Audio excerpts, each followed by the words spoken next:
أعوذ بالله من الشيطان الرجيم. بسم الله الرحمن الرحيم. الحمد لله الذي جعل الحمد مفتاحا لذكره وسببا للمزيد من فضله ودليلا على آلائه وعظمته، ثم الصلاة والسلام على عبده وأمين وحيه وخاتم رسله سيدنا ومولانا بالقاسم محمد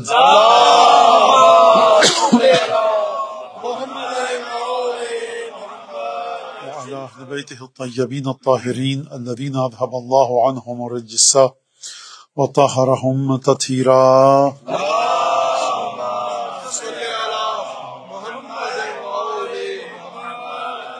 واللعن الدائم على أعدائهم أجمعين. أما بعد، فقد قال الله الحكيم في كتابه المجيد: أعوذ بالله من الشيطان الرجيم، قل لا أسألكم عليه أجرا إلا المودة في القربى. درود بھیجیں محمد علیہ وسلم. اللهم صل على محمد وآل محمد. ہم تقریباً تحقیقاً اور بغیر کسی شک کے ایام عزا کے بالکل آخری ایام میں ہیں اور آخری دنوں میں ہیں، اور یہ وہ دن ہے کہ جہاں پر بر صغیر کے مطابق عزائے سید الشہداء ضم ہو جاتی ہے، مل جاتی ہے آ کر عزائے جناب سیدہ کے ساتھ، اور وہ تمام واقعات یا آپ نے سو سلام مرثیہ کی صورت میں تمام وہ چیزیں سنی. اور یہ جو ایام خصوصاً پہلی ربیع الاول سے لے کر 8 ربیع الاول تک کے یہ ایام بہت ہی عجیب ہیں، اور یہ ایام بھی ہمارے یہاں بر صغیر کے مطابق جیسا کہ آپ کے علم میں غم کے ایام ہے. اس کی وجہ یہ ہے کہ رسول خدا کی شہادت سے متصل ہیں، اور رسول خدا کی شہادت کے بعد جو واقعات رسول خدا کے گھر کے ساتھ ہوئے، وہ جو واقعات رسول خدا کی دختر گرامی جناب سیدہ سلام اللہ علیہ کے ساتھ ہوئے، تو ان واقعات کا ایک خاص تعلق اور خاص ایک ارتباط ہے. آیت جو میں نے آپ کے سامنے پڑھی ہے، وہ آیت آپ کے سامنے بخوبی آپ سب اس سے واقف ہیں کہ پروردگار عالم ارشاد فرما رہا ہے کہ قل لا اسألکم علیہ اجرا الا المودۃ فی القربى. ابھی ان سے کہہ دو، کن سے کہہ دو؟ اپنی امت کے لوگوں سے کہہ دو کہ میں تم سے اجر رسالت کے سلسلے میں کچھ نہیں مانگتا مگر یہ کہ المودۃ فی القربى. یہاں پر آپ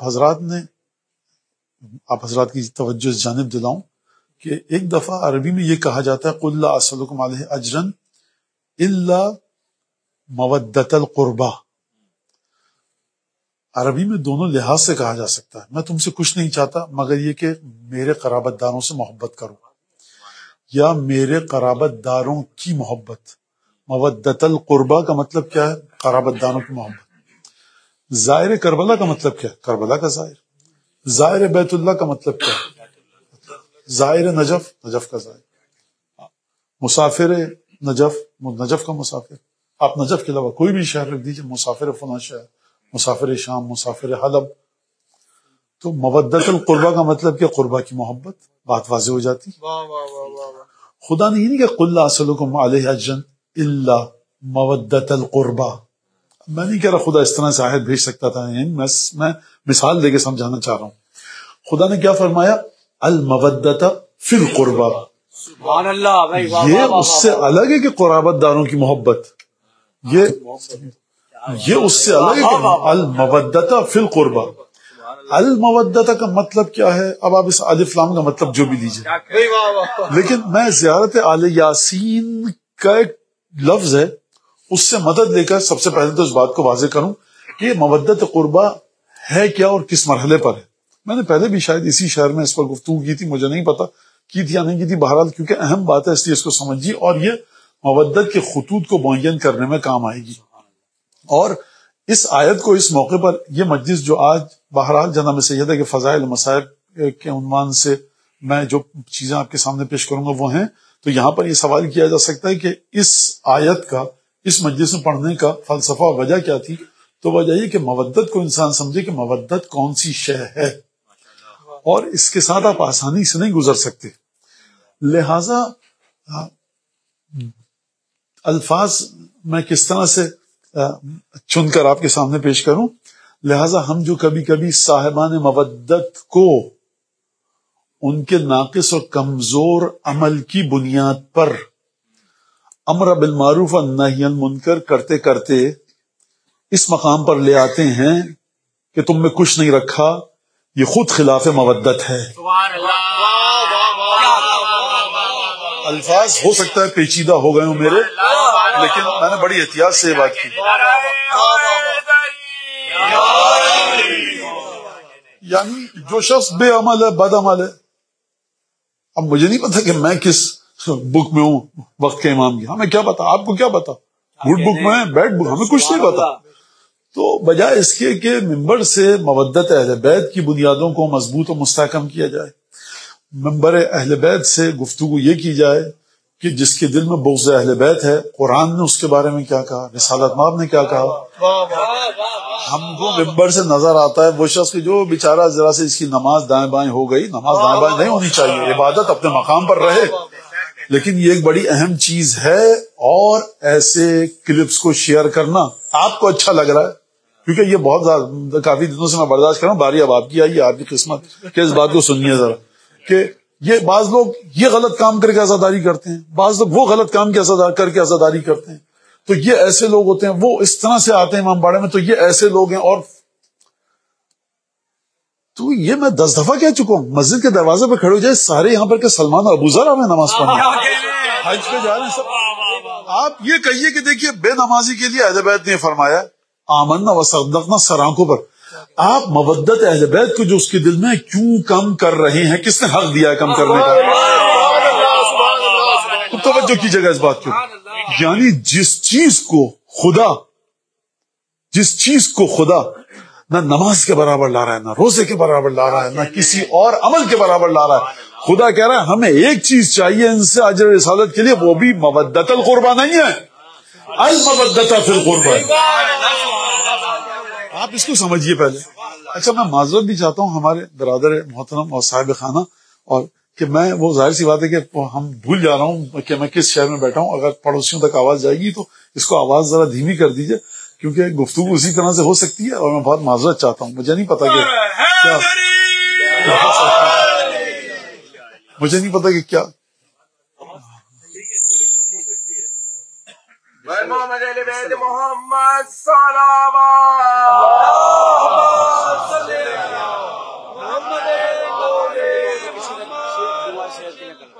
ابھی میں مجھے یاد لا دیے مجلس کے مودت اہل بیت محمد صلوات.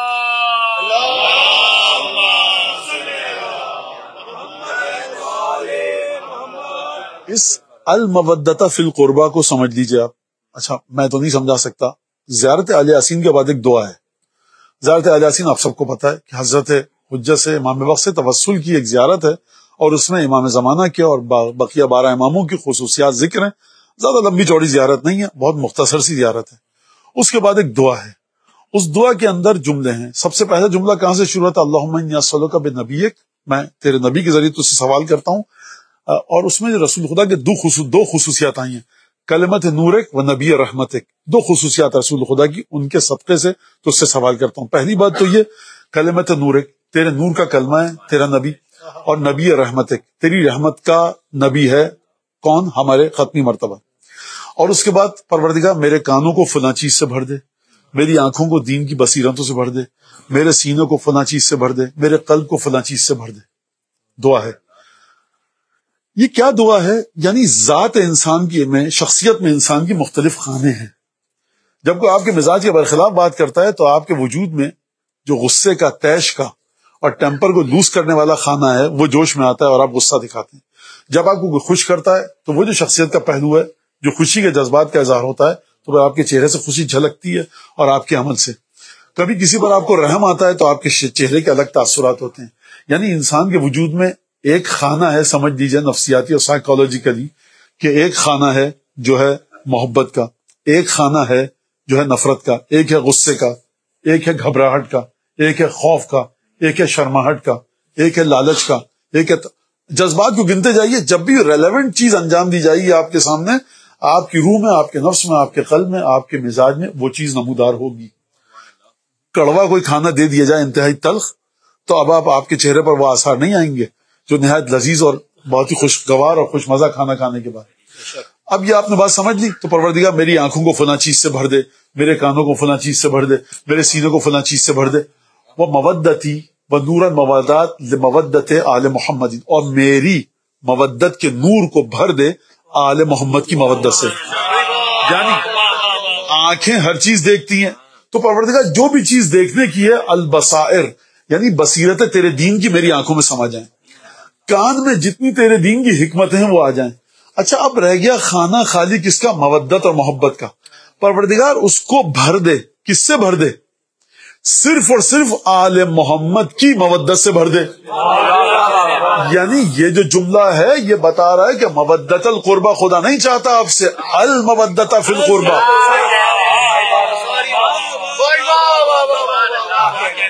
مودت کا جتنا بھی مادہ اور سبسٹنس ہے، مودت کی جتنی بھی مقدار ہے، صاحب آپ کو مودت محبت 10 لوگوں سے ہو سکتی ہے، مختلف نیتوں کی بنیاد پر، مختلف انٹینشنز کی بنیاد پر. لیکن دیکھو جو مودت و محبت جو تمہارے دل میں خانہ خالی ہے نا مودت کا، اس کو بھرو اس طرح سے کہ اس میں سوائے آل محمد کی مودت کے کچھ نہ ہو.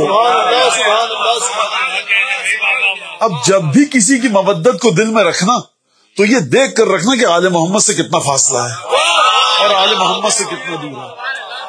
اور آل محمد کی مودت کو دیکھنا تو 2 چیزوں کا خیال رکھنا. دوبارہ سے سن لیجئے کیونکہ وقت نہیں ملے گا دہرانے کا. سب سے پہلی بات جو تمہارے وجود میں خانہ خالی ہے مودت کا، اس کو بھر لو مکمل طریقے سے. المودت فی القربہ، مودت قربہ نہیں، المودت جتنی بھی مودت کا سامان ہے، جتنی بھی مودت کی مقدار ہے، جو کچھ بھی ہے، جتنے معانی کے ساتھ ہے، جتنے ڈائمینشنز ہیں، جتنے اسپیکٹس ہیں، فی القربہ اس کو نچھاور کر دو اہل بیت کی بارگاہ میں. کوئی جذبہ مودت و محبت کا باقی نہ رہے کسی اور کے لیے. جب یہاں پر یہ بات آ گئی مودت کے تمام جذبات کو نچھاور کر دو، نثار کر دو اہل بیت کے لیے. اب اس کا مطلب کیا ہے؟ اور مودت اہل بیت کی نشانیاں 2 ہیں. پہلی تو نشانی میں نے آپ کو بتا دی، اور باقیہ 2 نشانیاں یہ دونوں ہی مولا سے لی گئی ہیں. ہمارے اور آپ کے 8 امام فرماتے ہیں علیکا بولایتنا. ریاض ابن شبیر دیکھو 8 جملے ارشاد فرمائے امام نے پہلی محرم کو. ریاض ابن شبیر داخل ہوا 8 جملے، 8ویں امام 8 جملے. آخری جملے میں فرمایا سید الشہداء کے ذبح کا طریقہ بتایا، بنی کس طرح سے ذبح کیا گیا سید الشہداء کو. 18 بنی ہاشم کی خصوصیت بتائی گئی. وہاں پر ایک جملہ ہے، دیکھیے جتنا آپ حدیثوں سے دور ہوں گے اتنا ہی ہر لٹیرا اچکا آپ کے دماغوں کو اچکے لے جائے گا.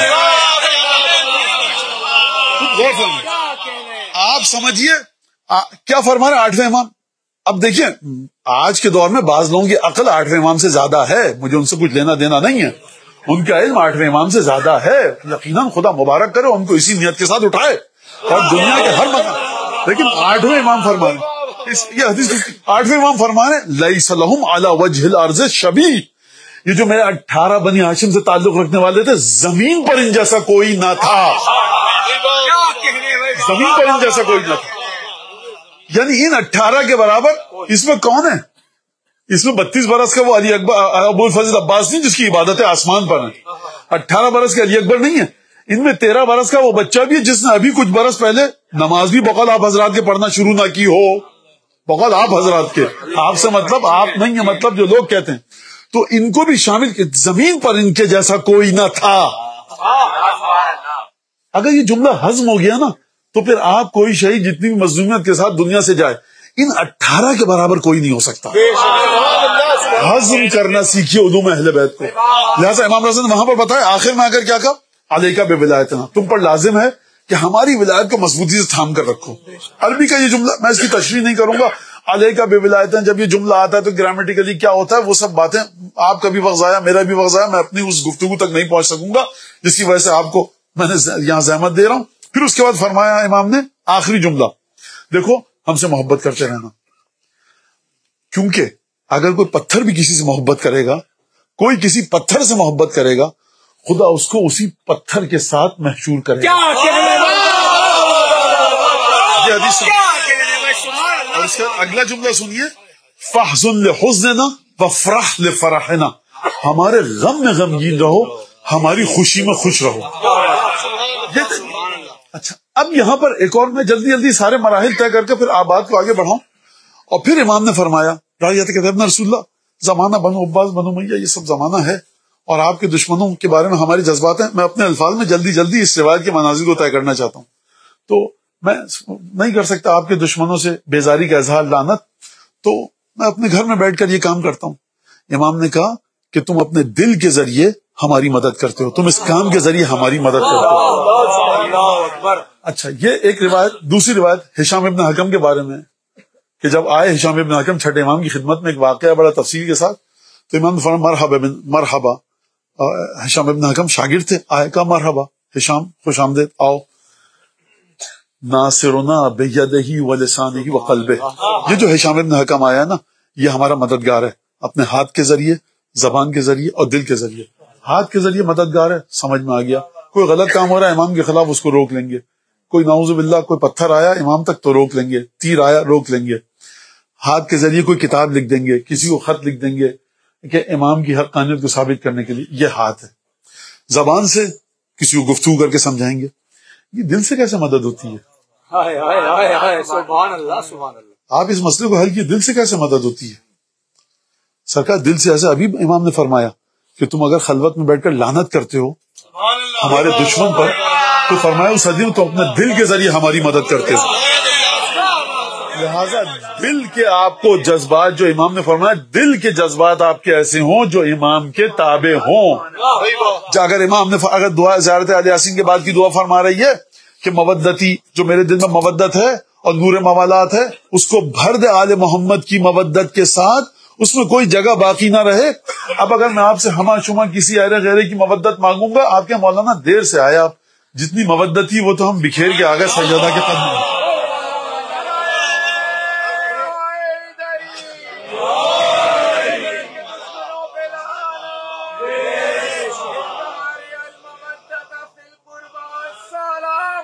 تھوڑا سا آپ لوگ آگے تشریف لائیے، یہاں جگہ آپ لوگ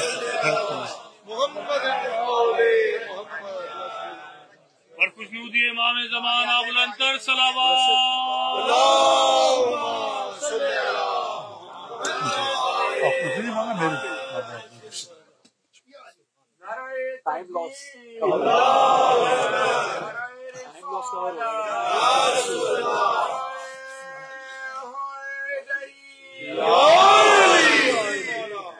ہاں، کوئی نہیں کہتا نماز پڑھی نہیں پڑھی، آپ کا امام نماز نہیں پڑھی، امام ناراض ہے، آپ کا امام ناراض ہے.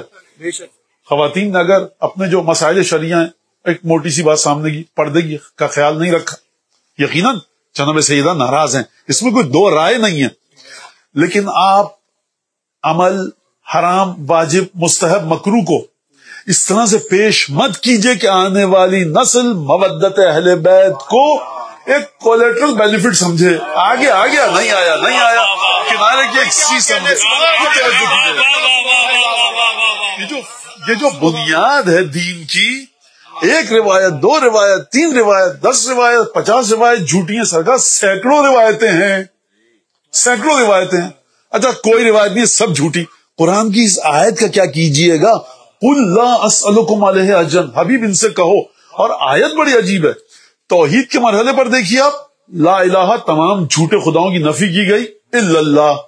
مودت اہل بیت کے سلسلے میں دیکھیے، حبیب ان سے کہو لا اسألکم علیہ اجرا، کوئی اجر نہیں چاہیے. امت سکون سے بیٹھ گئی. فٹ سے 1 سیکنڈ بعد آیت آئی، مطلب تکمیل ہوئی، مکمل ہوئی، الا المودۃ فی القربہ. یعنی تمہارے ذہنوں میں جتنے بھی ایسے فینومینا، مقولے ہیں، چیزیں ہیں کہ ہم یہ کر لیں گے رسول کی رسالت کا اجر دے دیں گے، ہم وہ کر دیں گے رسول کی رسالت کا اجر دے دیں گے، تمام کاموں کو بھول جاؤ، ہمیں چاہیے مودت اہل بیت. مولانا آپ نے ذرا ایگزیجریشن کر لیا. میں بیٹھوں گا سرکار مجلس کے بعد بھی تھوڑی دیر، آپ دوسری کوئی آیت لے آئیے گا اس طرح کی میرے سامنے. لہذا بنیاد مودت اہل بیت. اب آپ کے زیادہ وقت نہ لوں، اب یہ جو ہستی جو میں نے آیت پڑھی آپ کے سامنے، کائنات میں اس ہستی سے بہتر کوئی ایسی ہستی نہیں ہے جس کو رسول خدا کا گھر والا کہا جا سکے. اور وہ وہی ذات ہے، وہی شہزادی ہے جن کے مصائب کا ذکر ہوا، یعنی جناب سیدہ نساء عالمین ام ائمہ غرر، جناب سیدہ نساء عالمین فاطمہ زہرا سلام اللہ علیہ.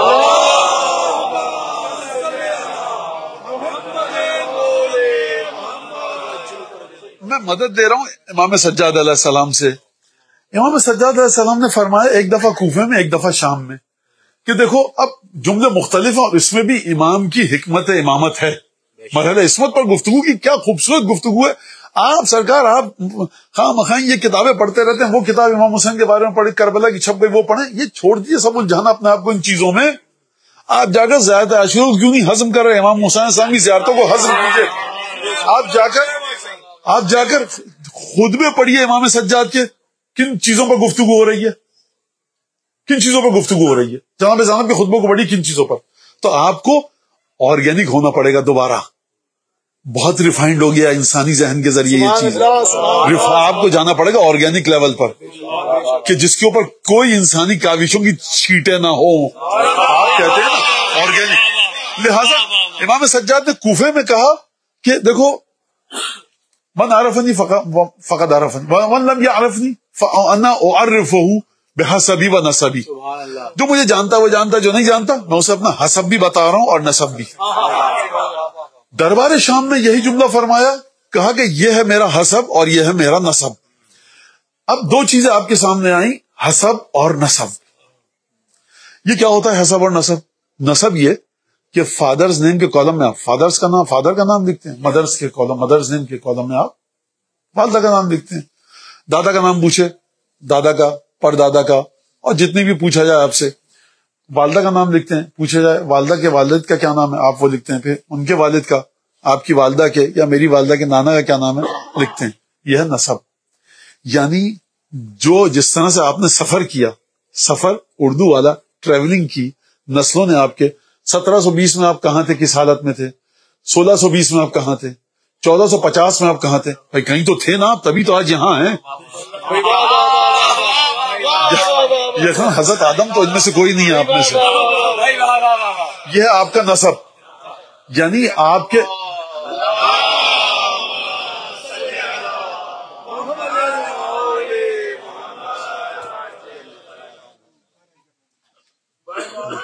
سرکار میں شرمندہ معذرت چاہتا ہوں.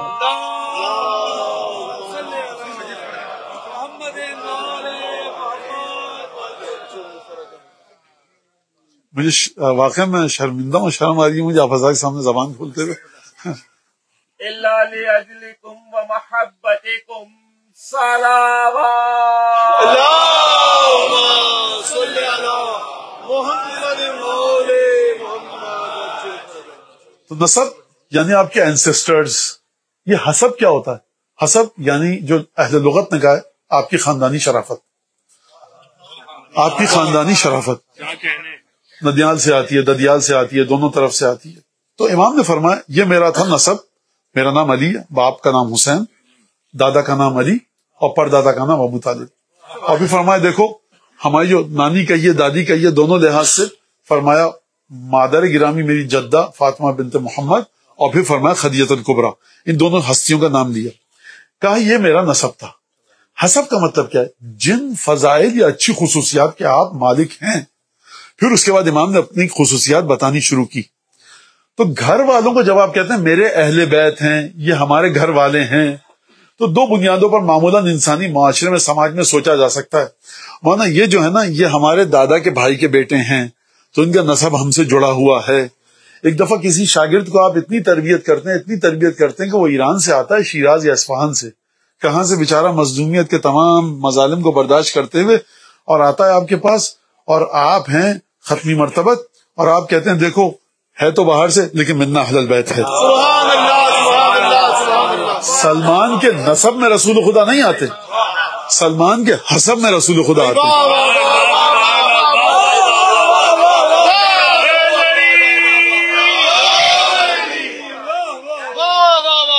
امیر مومنین, اب دیکھیے یہ خدا نہ کرے کوئی احانت نہیں ہے. مسئلہ یہ کہ جب امیر مومنین کسی کو پاسنگ مارکس دیں گے تو وہ بڑا کٹھن کام ہو جائے گا. تو جناب اپنے ایک فرزند کو آپ جانتے ہیں نام, کیونکہ میں نام اس لیے نہیں لے رہا کہ بڑے برے طریقے سے کبھی کبھی بعض مومنین گفتگو کر دیتے ہیں.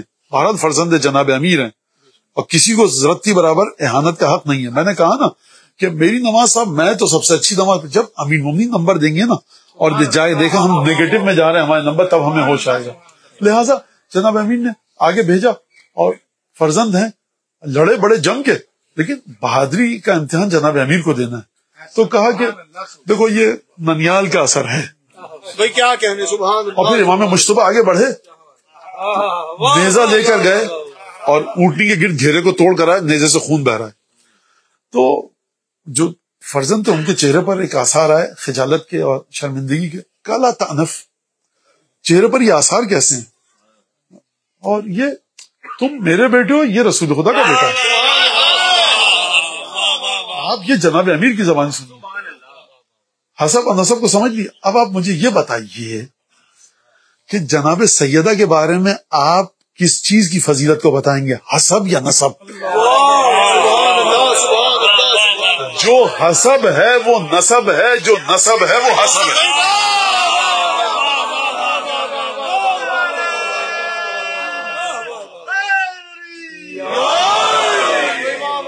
کبھی کبھی حسب نسب کو بھلا دیتا ہے. امین امی کا ایک بھانجا ہے جودہ ابن حبیرہ مخزومی, یہ گیا کسی کے دربار میں جناب امیر کی شہادت کے بعد. تو اس نے پوچھا یہ کیا تم کہتے رہے؟ تو خالی خالی خالی یعنی میرے ماموں میرے ماموں میرے ماموں. کیوں من الذی صرفک عن ابیک لخالک, یہ تو ہم نے باپ کا ذکر چھوڑ کے ماموں ماموں کیا کرتے رہتے ہو؟ تو جودہ ابن حبیرہ مخزومی نے کہا ماموں کون ہے؟ جناب امیر المومنین کا بھانجا. اس سے بادشاہ کہہ رہا ہے کہ تم کیوں علی علی, میرے ماموں علی ہیں میرے ماموں علی ہیں, ماموں کا ذکر کیوں کرتے؟ یہ کس کی بات ہے؟ نسب میں نہیں ہے جناب امیر. کہا کہ لو کان لک خالٌ مثل خالی لنسیت اباک, اگر تیرا بھی میرے ماموں کی طرح کوئی ماموں ہوتا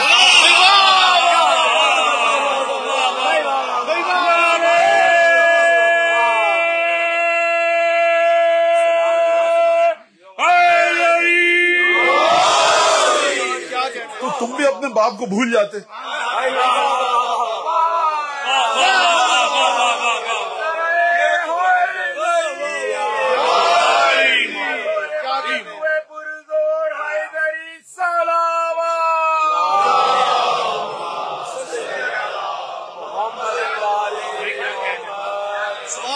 بہرحال جناب جودہ نے یہاں پر تکلف سے کام لیا کہ جو کہا کہ تم بھول جاتے, اور میں اس سے آگے گفتگو کروں گا نہیں, ٹھیک ہے؟ بھولنے کی اپنی شرائط ہیں.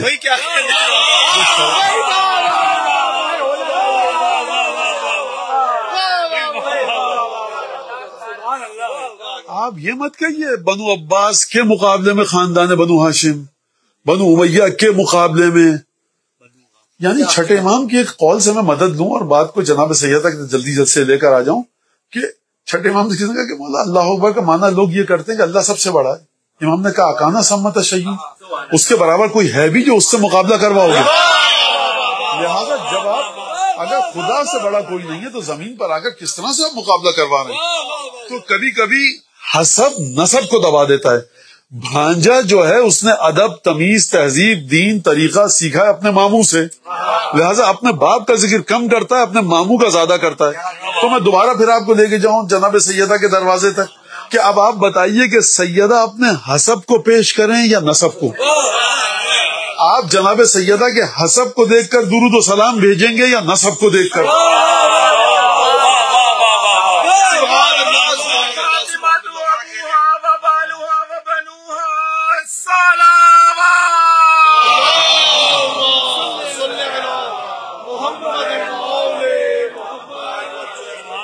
اگر ننیال کا نسب دیکھا جائے تو ایسا نسب ہے کہ سمجھ میں نہیں آ رہا میرے کو اس حسب کو بتاؤں یا نسب کو بتاؤں. جناب خدیجہ سلام اللہ علیہ, کون خدیجہ کے پروردگار عالم سلام بھیج رہا اپنی بارگاہ سے, اور پوری کائنات میں ازل سے لے کر ابد تک خدا کو 4 خواتین دکھی جس میں سے ایک خدیجہ ہے. تو یہ اب میں کہوں نسب یا حسب؟ اور اگر پدر بزرگوار کو دیکھیں تو کچھ کہنا گستاخی ہو گیا آپ حضرات کے سامنے کہ کون ہے کس مقام پر ہے. اب اگر نسب ایسا ہے اور حسب ایسا ہے, اور پھر میں ایک اور جملہ اس میں ایک اضافی جو فضیلت جناب سیدہ کی, اضافی سے مطلب مزید بڑھ جاتی ہے, وہ یہ کہ رسول خدا کو تعزیت اور تسلیت اور سکون قلب پیش کیا جا رہا ہے جناب سیدہ کے ذریعے. جب اپنے فرزند کو دفن کر کے آئے, گھر میں آئے, سامنے خانہ کعبہ 10-20 قدم کا فاصلہ تھا, 50 قدم کا, جہاں تک لوگ گن سکے, اور وہ وہیں صفا مروہ کے پیچھے جہاں پر آپ دیکھ چکے, تو وہاں پر لیکن جناب خدیجہ کا گھر اس سے ذرا سا علماء فرماتے ہیں کہ آگے تک جنہوں نے کتابیں لکھی ہیں، تو رسالت مآب کا گھر آپ دیکھ چکے ہیں، بیت الشرف جہاں پر ولادت ہوئی تھی اس سے بھی ذرا زیادہ نزدیک تھا جناب خدیجہ کا گھر جہاں پر رسالت مآب رہتے تھے. جب دفن کر کے آئے جناب خدیجہ کو تو جناب سیدہ پریشان تھی، تو پروردگار عالم نے تعزیت و تسلیت بھیجی ہے. کس کو؟ جناب سیدہ کی بارگاہ میں. پھر اس کے بعد خود جناب خدیجہ کو سلام بھیجا، یعنی مادر گرامی کو بھی سلام بھیجا، جناب سیدہ کو بھی تسلیت و تعزیت دی پروردگار عالم نے. تو اب آپ یعنی کہاں سے بات شروع کی جائے اور کس طرح سے گفتگو کی جائے. یعنی اگر انسان ہر حدیث کو بھول جائے، جناب سیدہ کی شان کے بارے میں جو حدیث ہے، تمام آیات کو بھول جائے، تاریخ کو یاد رکھے کہ جناب سیدہ کے پدر بزرگوار کا جب ذکر آئے گا، مادر گرامی کا جب ذکر آئے گا، تو مادر گرامی کون ہے، پدر بزرگوار کون ہے. یعنی حسب بھی ایسا کہ دنیا جواب نہیں لا سکتی، نسب بھی ایسا کہ دنیا جواب نہیں لا سکتی. اور اس کے بعد جب اضافی چیز جو میں آپ کے سامنے کہنے والا تھا، مزید فضیلت یہ کہ جب دفن کر کے آئے اپنے بیٹے کو، جناب رسالت مآب مکے کا واقعہ ہے، تو اس منافق نے بلکہ کافر نے ملعون نے کیا کہا تھا، اذا مات انقطع ذکرو، جب خود مر جائے گا تو محمد کا ذکر ختم ہو جائے گا. تو پروردگار نے قرآن مجید کی آیت بھی بھیجی، عینی اور جسمانی اور ظاہری صورت میں سیدہ کا تحفہ بھی عطا فرمایا. اور اب سورہ کوثر کی طرف جائے آیات، سورہ انا انزلنا کی طرف، آیات کی طرف، روایت کی طرف، یہ تمام کی تمام چیزیں. ایک درود بھیجیے جناب سیدہ کی بارے میں.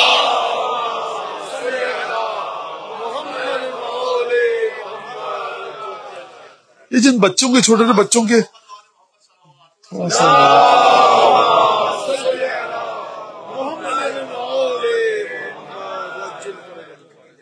لہذا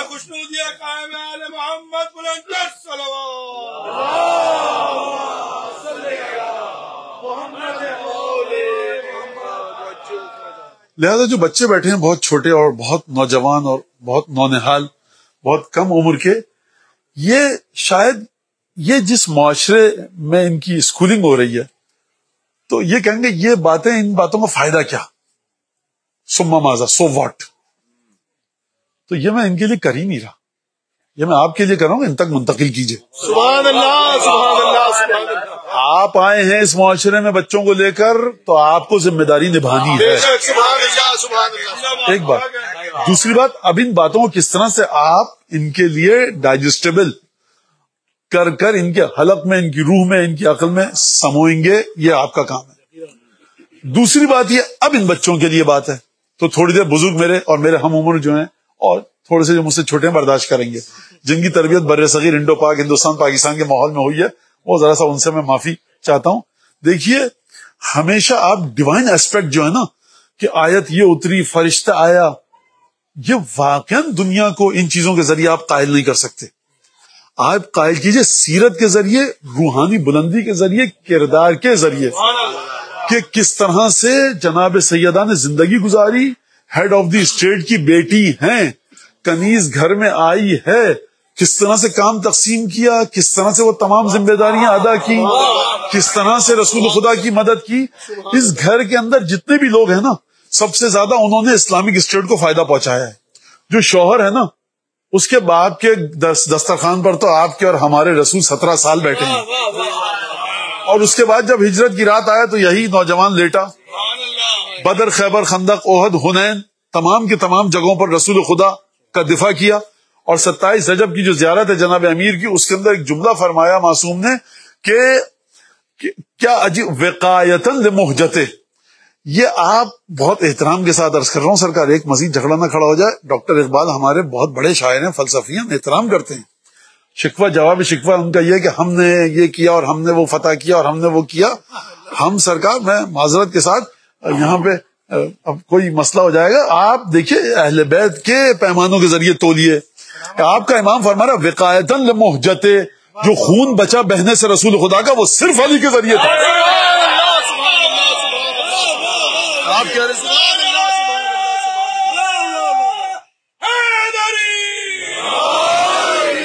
یہ رسول کی جان کو خطرے سے بچا رہا ہے. اور خود جناب امین نے فرمایا فقدم اہل بیتہ فوقع بہم اصحابہ. جناب امین کا خطبہ نہج البلاغہ میں کہ ہمیشہ رسول خدا نے اپنے گھر والوں کو آگے رکھا اور گھر والوں کو جنگ میں آگے رکھ کر اصحاب کی جان بچائی. یہ بتائیے بچوں کو. اب بات ابھی مکمل نہیں ہوئی, یہ پہلو مکمل نہیں ہوا ہے.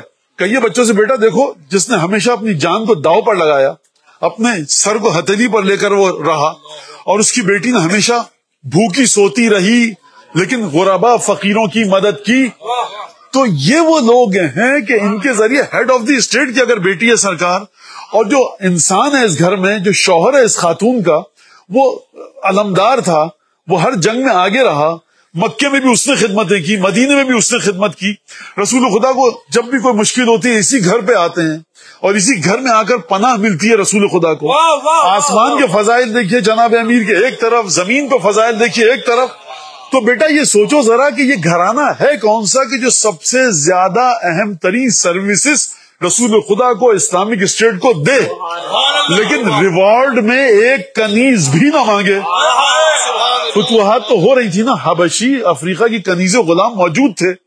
اور پھر اس کے بعد دیکھو بیٹا اس گھرانے کی تربیت کا طریقہ کہ وہ نوکر اپنے مالک کے ساتھ جڑ کر رہتا ہے, وہ میڈ, وہ گورننس جو ہم کہتے ہیں اپنے بر صغیر کی زبان میں, وہ انا, اب یہ میرے عمر کے لوگ سمجھ جائیں گے, وہ رہتی ہے اپنے بچوں کے ساتھ جب اس نے مالک کے گھر میں بڑی اچھی زندگی گزاری ہو. فضہ کو مخمل کے بچھونے ملتے تھے, اور بہترین گوشت ملتا تھا, مکھن اور شہد ملتا تھا, گندم کی نرم روٹی ملتی تھی, آرام دہ سواری تھی, نوکر چاکر تھے, تبھی تو کربلا تک ساتھ آئیں. جس خاتون کو پیٹ بھر کے روٹی نہ ملے, جس خاتون کو موسم کے مناسب کپڑے نہ ملیں, دمبے کی کھال پر سوئے, اس خاتون کے اندر اتنی محبت کیسے ہو گئی کہ جناب زینب کو آخر تک چھوڑا نہیں.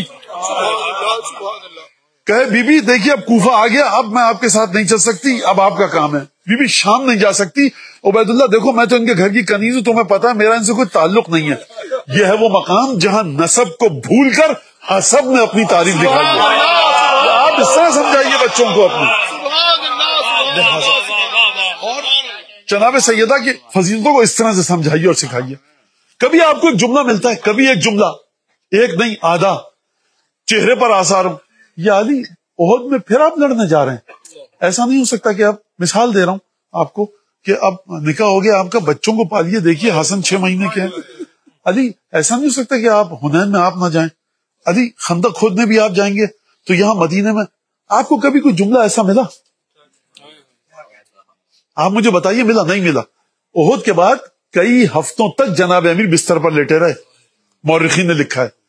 آپ کو کوئی جملہ ملا جناب سیدہ کا, بابا کچھ گندم زیادہ دے دیجئے ہم کو؟ ملا؟ مجھے ہے تو بتائیے نا آپ لا کر.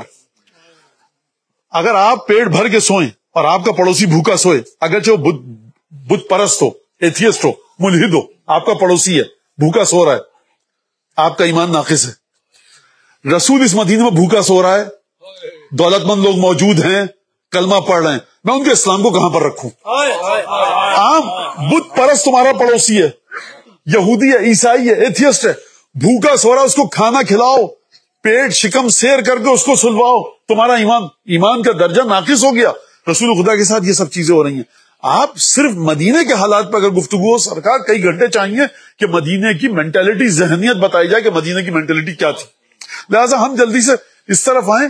اور جناب سیدہ اب نہ مجھے دیکھیے یہ واقعہ پڑھنا ہے کہ فدق کتنی بڑی زمین تھی, کیونکہ یہ اس کے لیے ہے کہ جو ایک دوسرے زاویے سے دیکھے, جو زاویہ اپنے مقام پر صحیح ہے.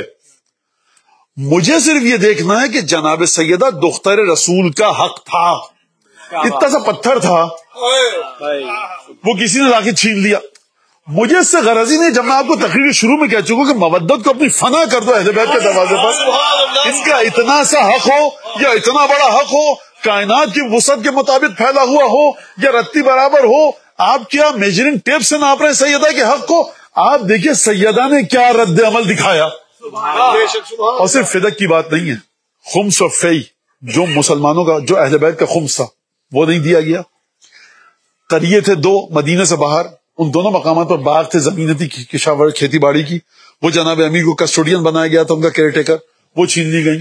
ایک فدق تھا, اس میں سے 5 یا 6 چیزیں چھینی گئی ہیں جو کہ جناب سیدہ کی ملکیت تھی, جناب امیر کی ملکیت تھی. خدا رحمت کرے, آیت اللہ العظمیٰ شیخ مرتضی حیری پر سن 82 میں انتقال ہوا ہے ان کا، اور انہوں نے مجلس پڑھی تھی ایک دفعہ عشرہ جناب سیدہ پر. تو اب کب تھا مجھے نہیں پتا، لیکن وہ کتاب جو چھپی تھی اس کے 17 قوانین انہوں نے گنے ہیں. کتنے؟ 17 کہ جو فدق کے مقدمے میں دربار خلافت اور دارالامارہ کی طرف سے جن کی خلاف ورزی کی گئی. 17، ایک نہیں، دو نہیں، تین نہیں، 17. اور واضح بات تو آیا مباہلہ ہے کہ گواہی وہ مانگے سیدہ سے کہ جس کے لیے آیا تطہیر اور آیا مباہلہ نہ ہو. اور صرف یہ واضح بات ہے. اور اس کے بعد ابن ابی الحدید کا جملہ بڑا مشہور ہے، آپ لوگ سن چکے ہیں کہ بھائی دے دیتے، فدق کا کیا تھا. تو ابن ابی الحدید کے استاد نے مسکرا کر جواب دیا کہ کل اگر خلافت مانگنے آ جاتی تو کیا کہتے. اور دوسری بات یہ اگر فدق دے دیا جاتا، اور سیدہ سے ان کا جملہ ہے اور دوسرے مورخین نے بھی لکھا ہے کہ اگر سیدہ فدق مانگتی اور دے دیا جاتا اور سیدہ سے وعدہ دے دیا جاتا کہ آپ خلافت کے بارے میں کوئی گفتگو نہیں کریں گی، اور سیدہ مان لیتی، فرض کیجئے، غور فرما رہے ہیں، فرض کیجئے، تو مورخین و علماء نے لکھا ہے کہ ایک چیز واضح ہو جاتی کہ نبی کی 18 سالہ بیٹی آئی اور اس کو قرآن کا اتنا زیادہ علم ہے کہ اس نے قرآن کی آیات پڑھ کر ثابت کر دیا کہ یہ میرا ہے. سرکار آپ کو اتنا معمولی مسئلہ نہیں پتا، تو پھر بقیہ مسائل جو امت کو درپیش ہوں گے اس میں آپ کیسے مسئلہ خلافت پر بیٹھ کے گفتگو کریں گے؟ لہٰذا یہ دلیل اس دلیل کے علاوہ ہے کہ کل سیدہ خلافت مانگتی، اور کل سیدہ خلافت جناب امیر اور ولایت جناب امیر کے لیے بطور گواہ خود پیش ہوتی. یہ ایک الگ واقعہ ہے، یہ ایک الگ نکتہ ہے، اس میں ایک الگ وزن ہے. اور یہ جو اس مورخ نے لکھا ہے یہ ایک الگ گفتگو ہے کہ مسلمانوں کے درمیان کیا گفتگو ہوتی. خوب توجہ کیجئے گا، جب رسول خدا کے بعد خلافت کا آغاز ہوا اور حکمرانی کا، تو مسند پر بیٹھنے کے بعد حاکم نے یہ ارشاد فرمایا کہ دیکھو دعونی والتمسوا غیری فلست بخیرکم، مجھے چھوڑو کسی اور کو ڈھونڈو، میں تم سے بہتر نہیں ہوں، میں تمہاری طرح کا ایک مسلمان ہوں. بچے ہمارے دیکھتے ہیں، سنتے ہیں جملے، کہتے ہیں ایک کتنا ہمبل ایک جملہ ہے، یہ ایک ہمبل انسان ہے، ڈاؤن ٹو ارتھ ہے. سرکار اگر آپ بہتر نہیں ہیں تو جس طرح سے منتخب ہو کر آئے ہیں وہ اس جملے کو ثابت نہیں کر رہا. ایک بات.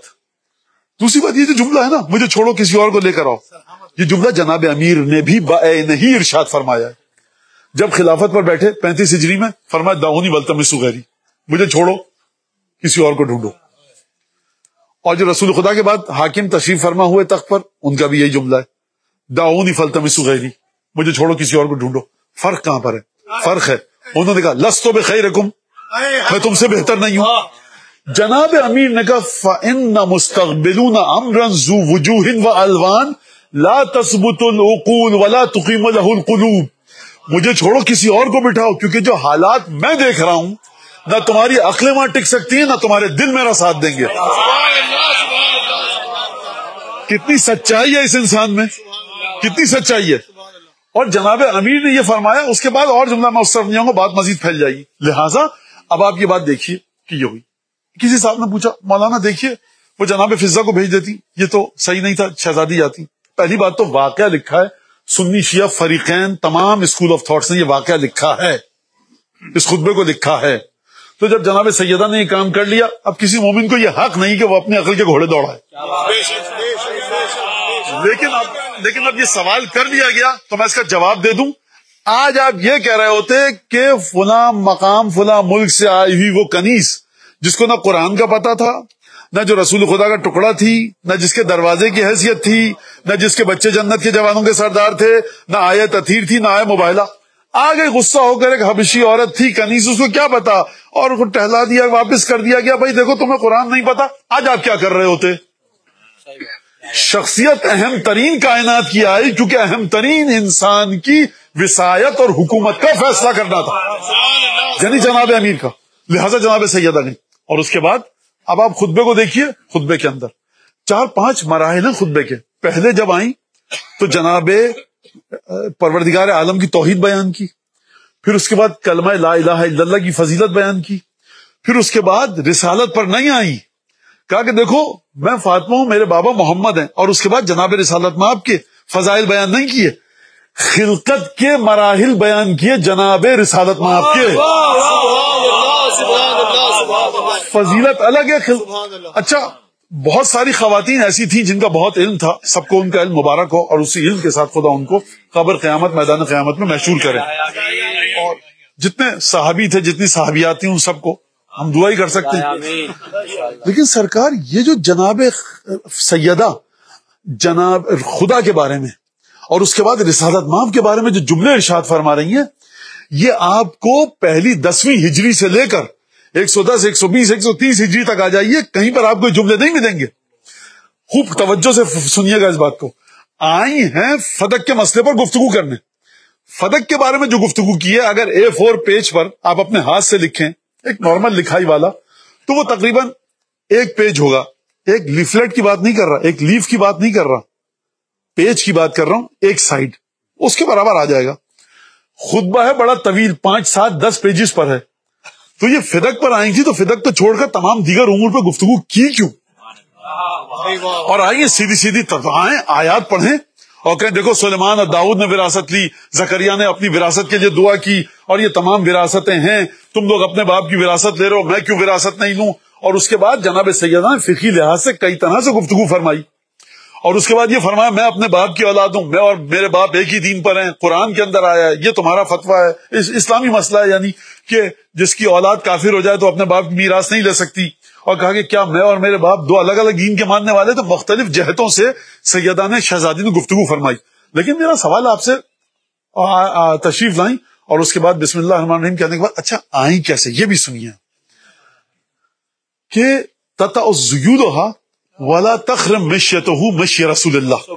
اس طرح سے آئیں, کیا شان ہے کہ برقع مطہر جو تھا وہ زمین پر کھچ رہا تھا, اس طرح سے کوئی پیر دیکھ نہ پائے, اور پیر نہ دیکھ پائے آپ سمجھیں گے کہ نامحرم ہوں گے؟ نہیں سرکار, فی حجرۃ من نساء بنی عبد المطلب, بنی عبد المطلب سے تعلق رکھنے والی تمام خواتین کے جھرمٹ میں, یعنی چاروں طرف سے احاطہ کیے ہوئے تھی بنی عبد المطلب کی خواتین. اس طرح سے دربار میں مدینہ مسجد نبوی میں تشریف لائی ہیں جناب سیدہ. اور اس کے بعد مکثت حنیۃ آئیں, اور اس کے بعد تشریف فرما ہوئی, اور اس کے بعد لکھا ہے مورخین نے کہ ایک پردہ لگایا گیا, پردے کے پیچھے بیٹھ کر جناب سیدہ نے گفتگو کی. اور جذباتی کیفیت بتاؤں, جو روایت ہے کہ جب جناب سیدہ کے نے ایک ٹھنڈی سانس لی, اگر میں اپنے الفاظ میں کہوں, یا گفتگو کا آغاز کیا, تو مسجد کے اندر گریا بکا اتنی شدت کے ساتھ ہوا کہ سیدہ نے کچھ لمحوں کے لیے انتظار کیا. جب گریا تھما تو اس کے بعد پھر خطبے کا آغاز کیا. اور خطبے کا آغاز کیسے کیا؟ ذات پروردگار سے. اور آپ جا کر دیکھیے کہ کس طرح سے گفتگو فرمائی ہے. یہ خطبہ کتنی علمی منزلت رکھتا ہے. علماء آج تک, فقہا محدثین مفسرین ہمارے آج تک اس خطبے کی کمنٹریز اور تشریحات اور ایکسپلینیشن دے رہے ہیں, ڈسکرپشن لکھ رہے ہیں آج تک اس خطبے کی. سرکار کا معمولی سا ہے تو مت لکھیے. فصاحت و بلاغت ایک طرف, اور اس کے بعد علمی نکات ایک طرف. اور میں آپ کی خدمت میں ایک بات کہوں, اگر میں اس خطبے پہ مٹا دوں اس کو اور کہوں کہ ان علی بن ابی طالب نہج البلاغہ میں, آپ کہیں گے کیا مولا کا خطبہ ہے. آپ غور فرمائیں,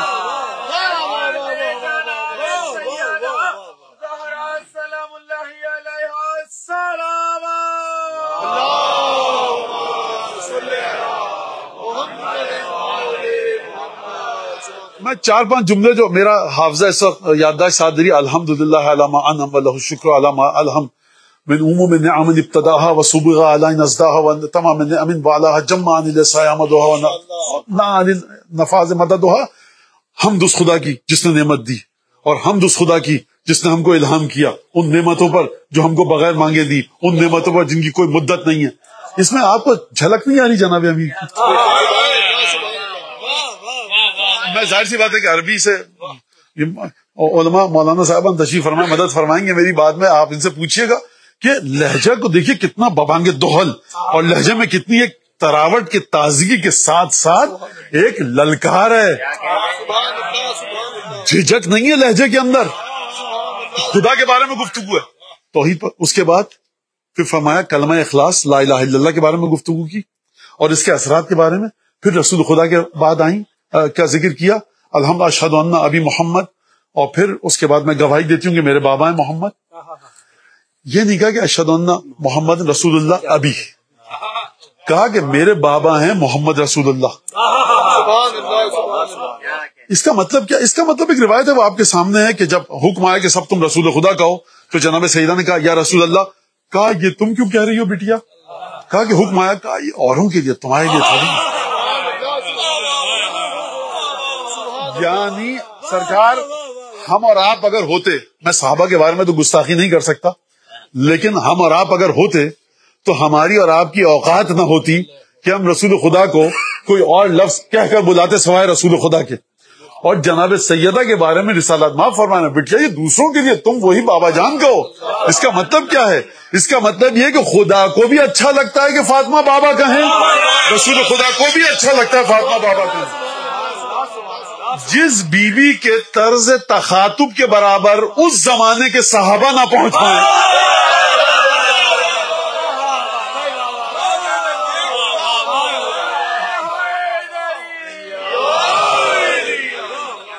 دیکھیے توجہ کیجیے گا، جہاں پر کمپیریزن ہو سکتا ہے وہاں پر اگر آپ مجھے کوسوں میل دور کے چھوڑ کے چلے جائیں تو آپ کے مولانا یہاں ہو سکتا تھا کمپیریزن، تو آپ کو نہیں کر. مثلا آپ میں کوئی آئی ٹی کا وہ بیٹھا ہوا انجینئر، یہاں پہ تو بہت آتا ہے، سافٹ ویئر انجینئر کو بیٹھا ہو اور کہ مولانا آپ کو یہ آتا، ہم کہیں گے نہیں آتا، تو یہ غلط ہوگا کیونکہ میری فیلڈ ہی نہیں ہے. مجھے فرض کی تھوڑی سی عربی فارسی آتی ہے، آپ نے مجھ سے، میں نے کہا کہ نہیں، میں نے کہا بھائی آپ کی فارسی عربی تو بڑی اچھی ہے. یہ جگہ تھی کہ جہاں میں آپ کے ساتھ کمپیئر کر سکوں کیونکہ ہم نے سیکھی تھی. ہم نے صاحب آپ کی فارسی عربی بڑی اچھی ہے. تو پھر اب آپ آئیں گے کہیں گے مولانا مجھے فرینچ بھی آتی ہے، اور اس میں تو مقابلے کا سوچیے گا بھی مت. کیوں؟ جہاں پر کر سکتے تھے مولانا وہاں پر آپ کو عربی اور فارسی نہیں آتی تھی، تو فرینچ تو آپ کہہ رہے ہیں کہ آپ نے سیکھی نہیں. تو سرکار صبح شام آپ رسول خدا کو مخاطب کر رہے ہیں، جناب سیدہ بھی مخاطب کر رہی ہیں، ہر ایک کو حق ہے رسول خدا کو مخاطب کرنے کا. جہاں پر آپ کا کمپیریزن سیدہ سے ہو سکتا تھا وہاں تو منہ بند کر لو، بولنا بھی مت. لہذا یہ اس لیے نہیں کہہ رہا، یہ واقعہ جو بتا رہا ہوں سیدہ کا کہ جب بھی آتی نہیں کھڑے ہوتے تھے اور آگے بڑھتے تھے اور استقبال کرتے تھے. یہ اس لیے ہے کہ دیکھو سیدہ مقام تخاطب پر تم لوگوں کو کوسوں دور چھوڑ چکی ہیں. اس مقام پر کہ رسالت ما قام الیہا ورحب بہا وقبل یدہا واجلسہا مجلسا، اس مقام پر تو کائنات کی کوئی عورت کسی بھی تقوی کی منزل پر ہو مقابلے کا سوچ ہی نہیں سکتی. مانا نہیں، یہ آپ نے غلط مثال دی، یہ آپ کی مثال غلط ہے. کیونکہ بہرحال خواتین میں نامحرم بھی تھی، رسول خدا گلے تو نہیں لگا سکتے تھے، فرض کے پیشانی کا بوسہ لیتے تھے نہیں کر سکتے تھے، ہاتھ نہیں چوم سکتے تھے. تو سرکار ٹھیک ہے خواتین کو ہم نے ایگزمپٹڈ کر دیا. مرد تو ایسے تھے انہی کے ساتھ کر لیتے، سرکار کہتے میری جگہ پر بیٹھو تمہارا ہاتھ چوموں. آپ غور فرمائیے گا اس بات پہ، یعنی سیدہ کا مقام اس سے کہیں بلند ہے کہ ہم سیدہ کا مقایسہ اور موازنہ کریں. جب صحابیات یہ فرما رہی ہیں کہ ما زالت، جب چل رہی تھی جناب سیدہ تو رسول خدا کی طرح چل رہی تھی، تتوزیل آ کر بیٹھی، توحید کے بارے میں، رسول خدا کے بارے میں، کلمہ اخلاص کے بارے میں یہ جملہ فرمایا. اور پھر ایک درود پڑھیں محمد علیہ محمد.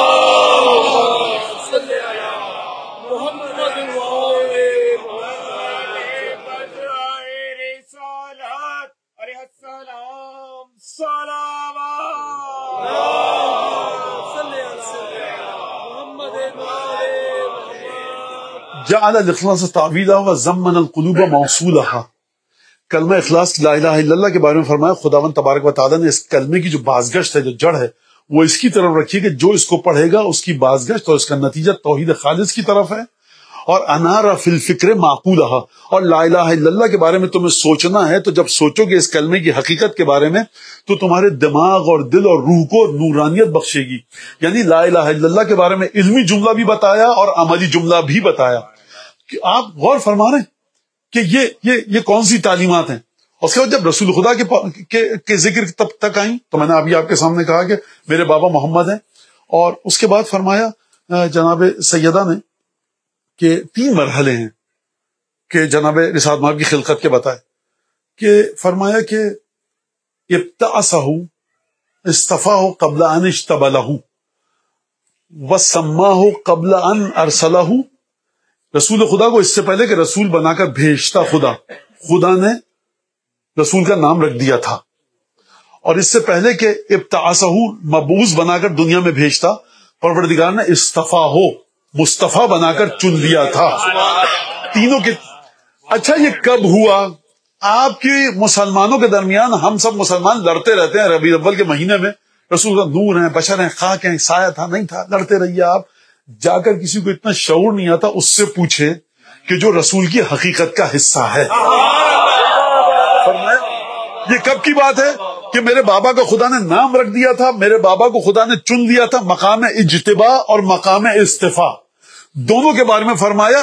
لغت میں آپ جائیں گے اجتبا ہو اے استفا ہو، استفا ہو اے اجتبا ہو، لغت کے ماہرین کہیں گے کہ اجتبا از اکول ٹو استفا، استفا دیکھنے کے جائیں کہ استفا یعنی اجتبا، لغت کیا دونوں ایک چیزیں، لیکن سیدہ اگر فرما رہی ہیں اس کا مطلب یہ ہے کہ بابا کی شخصیت کے کچھ ایسے گوشوں کی جانب سیدہ اشارہ فرمانا چاہ رہی ہیں کہ مسلمان 1400 سال کے بعد بھی نہیں پہنچ سکا۔ کیا کہنے سبحان اجتبا ہو، استفا ہو، سما ہو قبل ان ارسلہ، اور اس کے بعد فرمایا تم لوگ کہاں تھے؟ جنت کہاں تھی؟ جہنم کہاں تھی؟ لوح کہاں تھی؟ کرسی کہاں تھی؟ عرش کہاں تھا؟ آدم کہاں تھے؟ فرشتے کہاں تھے؟ ملائکہ مقربین کہاں تھے؟ فرمایا اذ الخلائق بالغیب مکنونہ بستر الاحاویل موصونہ وبالنہایت العدم مقرونہ۔ سیدہ نے جو جملے یہ ارشاد فرمایا نا، یقین کریں کہ میری حیثیت نہیں ہے کہ میں اسے بولوں، میں کسی سے بول رہا ہوں، پھر بات کیوں کر رہے ہیں؟ اس لیے کہ پتہ لگے کہ سیدہ نے کیا جملے ارشاد فرمایا، بس اس سے زیادہ نہیں ہے میری حیثیت۔ فرمایا اذ الخلائق بستر الاحاویل مسونہ، اس وقت کہ تمام کی تمام مخلوقات، الخلائق جتنی بھی مخلوقات تم تصور کر سکتے ہو، اور جو 50 کروڑ کے سال کے بعد خدا خلق کرے گا، یعنی نہ کوثر، نہ سلسبیل، نہ جنت، نہ جہنم، نہ مقام علیین، جو بھی آپ کہیے، فرمائے تمام کی تمام مخلوقات بستر الاحاویل مسونہ، تمام کی تمام مرحلہ عدم پر تھی، ان پر بڑا خوفناک، بڑا ڈراؤنا قسم کا، بڑا عجیب و غریب ایک پردہ پڑا ہوا تھا، یعنی جب کوئی نہ تھا صرف خدا تھا، پہلی خلقت رسول خدا کی تھی۔ اب آپ توجہ، ایک اور چیز میں آپ کو بتاؤں، وہ آپ زیارت وارثہ پڑھتے ہیں ماشاءاللہ سب لوگ، آپ کیا پڑھتے ہیں مولا حسین کے بارے میں؟ اشہد انک کنت نورا فی الاصلاب الشامخہ والارحام المطہرہ۔ حسین بن علی کی فضیلت کو حسین بن علی کے مرحلے پر آ کر مت دیکھیے، آپ صرف آپ جتنا پیچھے جاتے رہیں گے فضیلت بڑھتی رہے گی۔ کنت نورا فی الاصلاب الشامخہ، جناب خدیجہ کے وجود سے جڑے ہوئے تھے سید الشہداء نور کی صورت میں، جناب خدیجہ کے والدین کے پاس تھے جب نور کی صورت میں، ننیال ہے نا سرکار، اور ددیال کی طرف جائیں تو رسول خدا، ددیال کی طرف جائیں تو جناب ابو طالب، جناب عبداللہ، جناب عبد المطلب، پیچھے جاتے رہیے۔ کنت نورا فی الاصلاب الشامخہ، زیارت نے یہ نہیں کہا کہ جب عبد المطلب کے سلم میں تھے نا، کم ہو گئے، زیادہ ہو گئے، عبد المطلب کو تو آپ حضرات کہتے ہیں وہ 8ویں کی اسلامیات جو لکھی جائے گی ہمارے ملک میں، خیر پڑوسی ملک تو اس سے خیر الحمدللہ اس سے بچا ہوا ہے، ہمارے یہاں ہے بچے وہ اسلامیات پڑھ کے آتے ہیں، ایک عجیب مصیبت ہو جاتی ہے، اس بیچارے کو کیا پتا کہ ہے کیا، وہ تو ابھی تک تیار ہے 8ویں کلاس کی جو ہمارے یہاں پاکستان اسلامیات پڑھائی جاتی ہے، رسول خدا آئے، وہی آئی، کب کب آ رہے تو خودکشی کرنا چاہتے تھے۔ سرکار آپ کا رسول جو ہمارا جناب امیر بتا رہا ہے، وہ یہ کہہ رہا ہے کہ ہر گمراہ کے مرض کی دوا رسول کے پاس ہے۔ تو آپ سمجھ لیجئے، اس طرح سے سیکھا آپ نے، سمجھا رسول سید الشہداء کے مقام کو، تو جناب سیدہ کے بارے میں، جناب سیدہ رسول خدا کے بارے میں فرما رہی ہیں۔ خلق کیا کس کو؟ خداوند تبارک و تعالیٰ نے۔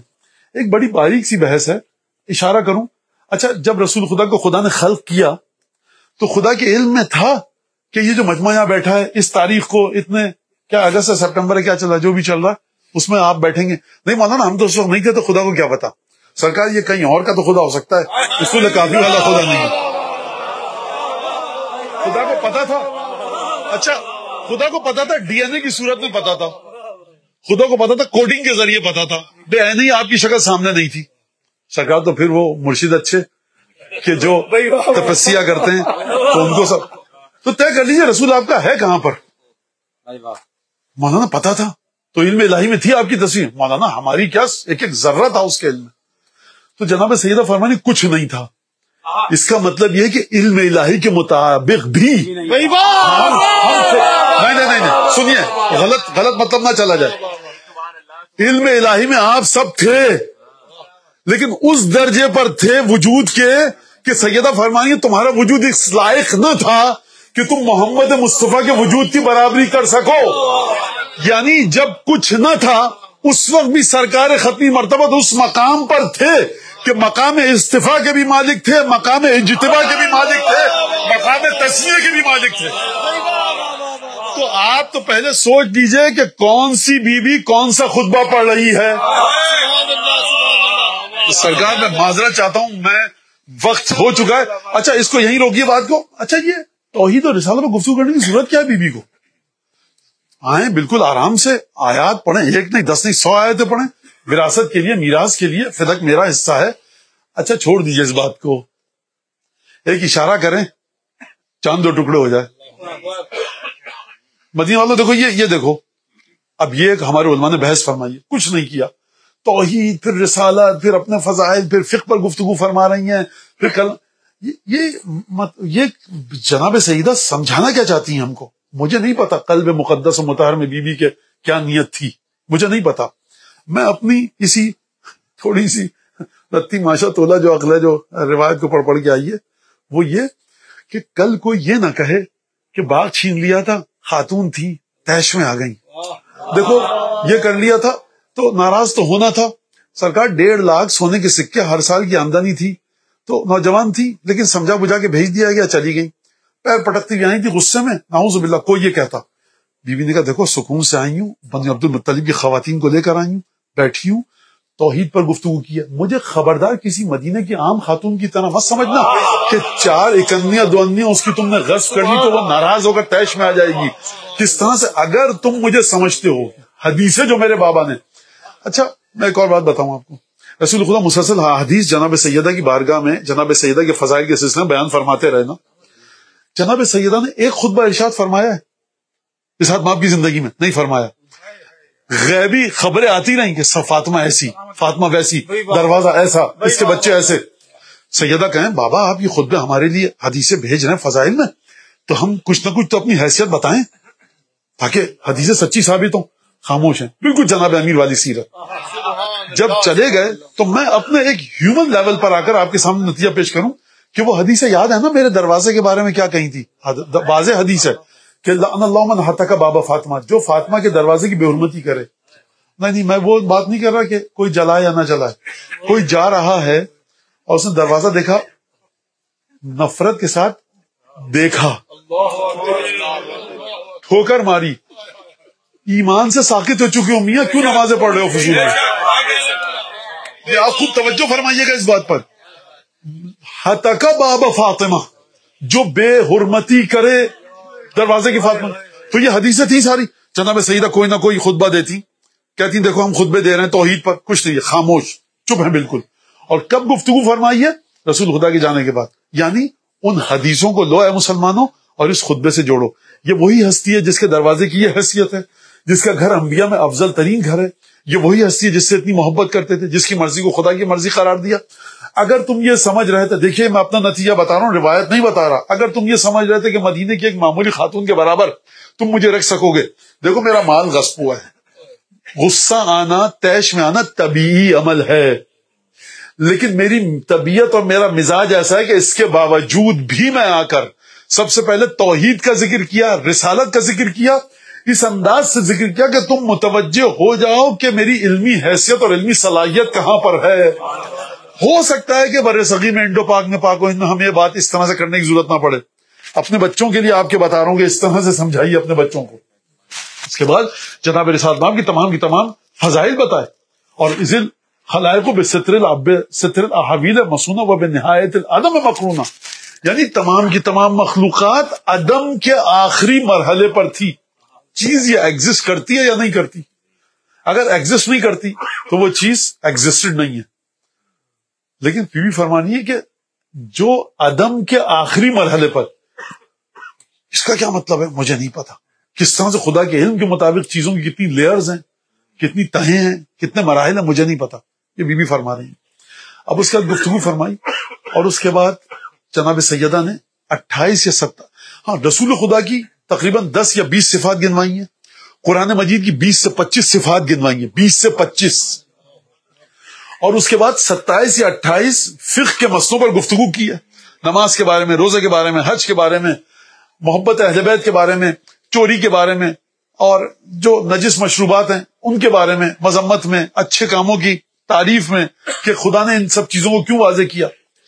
اور جب بی بی سیدہ قربان جاؤں کیا فصاحت و بلاغت کو چھوڑیے، حکمت دیکھیے کہاں پر لا کر اس بات کا ذکر کیا جو میں اب بتانے والا ہوں. نماز کا ذکر کیا، روزے کا ذکر کیا، توحید کا ذکر کیا، شرک کا ذکر، جو آپ کے ذہن میں چیزیں آ رہی ہیں موٹی موٹی 27-28 چیزوں کو بی بی نے ذکر کیا. یہ واجب ہے، وہ حرام ہے، یہ واجب ہے، وہ حرام ہے، یہ واجب ہے، وہ حرام ہے، اور یہ عقیدہ صحیح ہے، وہ عقیدہ غلط ہے. آخر میں آ کر کہا کہ فابتغوا الیہ الوسیلہ، اللہ کے پاس نماز روزہ سب کا ذکر کر کے کہا آخر میں کہ اس کی طرف جانے کے لیے وسیلہ ڈھونڈو، اور فرمایا وَنَحْنُ وَسِيلَتُهُ.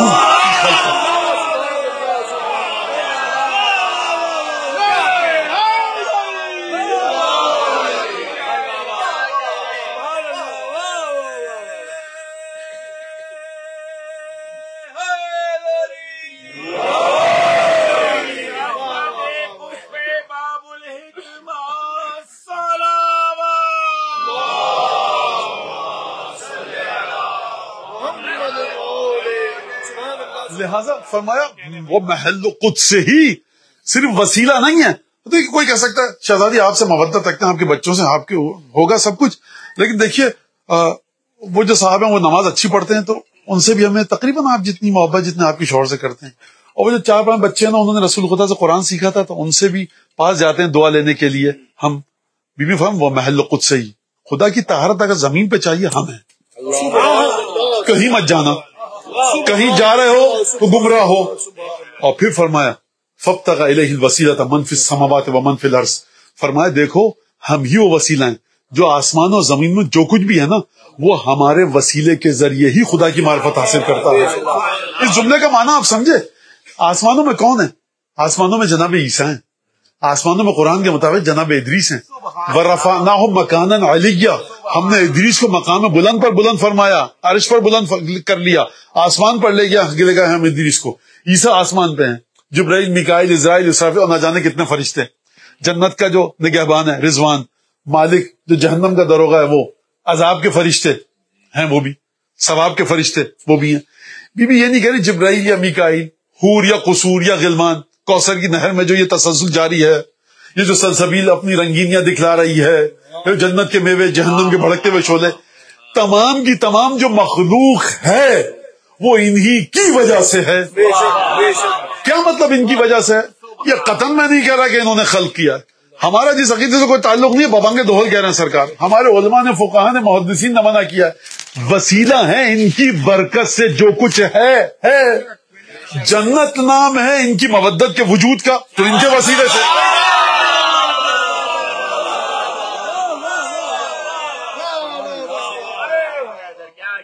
جہنم نام ہے ان کے بغض کا تو انہی کے ذریعے ہے.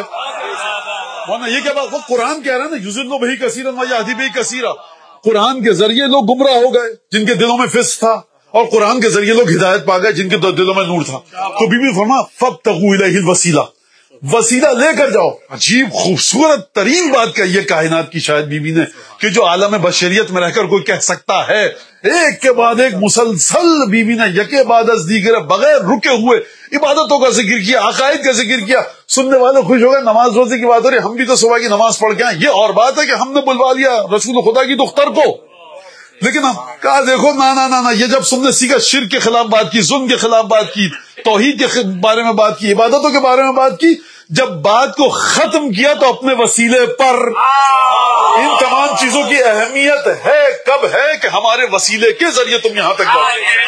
اور جب یہ بات، اب یہاں پر اگلا مسئلہ آتا ہے، وہ میں اس طرف نہیں جاؤں گا فلک کے بارے میں جو سیدہ دلائل لے کر آئیں، وہ اس پر مجھے بات کرنے کی گفتگو ہی نہیں ہے. وہ ان کے لیے اہم ہے جو منتظر رہیں سیدہ کی زبان مبارک کھلے. ہمارے لیے کافی یہی ہے کہ سیدہ نے ارادہ کیا میرا ہے، ختم، آپ سامنے آئے، بات برابر ہے.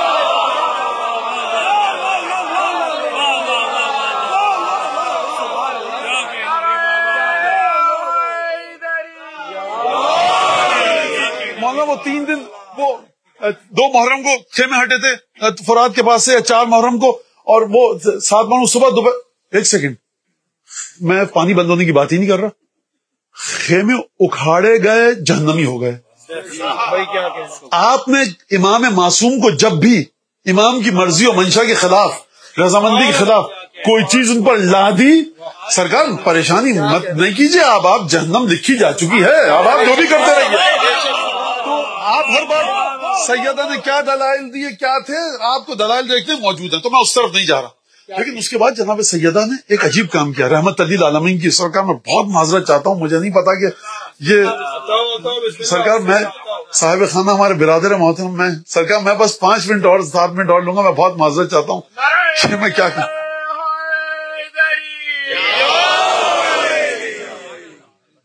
تو اس کے بعد عجیب جملہ فرمایا کہ دیکھو جناب رسالت مآب کے فضائل بیان کیے کہ میرے بابا کو بھیجا پروردگار عالم نے، اور پھر بتائی پورے عرب کی حالت، عرب دنیا کی حالت بتائی. اور اس کے بعد ایک جملہ فرمایا کہ فَأَنْقَذَكُمُ اللَّهُ مِنْهَا بِنَبِيِّهِ.